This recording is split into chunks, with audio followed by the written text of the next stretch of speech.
जय जवान जय किसान। आज तारीख से 2 मार्च 2026। तो ખેડૂત મિત્રોને ખાસ જણાવવાનું કે તમાકુનું વાવેતર કર્યું છે તેમના માટે આ વિડીયો છે। અને મારા વાલા ખેડૂત મિત્રોએ તમાકુનું વાવેતર કર્યું જ હશે, તો અંદાજે 5 થી 6 દિવસે વાઢ્યા પછી તમાકુનું અમુક લોકો આવી રીતે ફેરવે છે, તો ફેરવવાની નહીં, ખાલી આ પડે છે તમાકુ ત્યાંથી એમ જગ્યા બદલાવાની છે આવી રીતે, અને 4 થી 5 દિવસની જગ્યા બદલાવાની આવી રીતે જુઓ।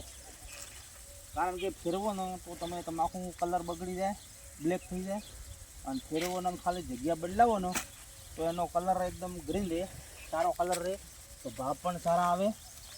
અને તમાકુ જોઈ લો, અમારી કેમેરામેન આગળ બતાવો કેવી છે તમાકુ, બધી કપાઈ તો ગઈ છે, પણ આ ખેડૂત મિત્રો માટે જ વિડીયો છે કે અમુકને ખબર ન હોતી કે ડાયરેક્ટ ફેરવી નાખે એટલે આ કલર છે ને એકદમ કાળો પડી જાય।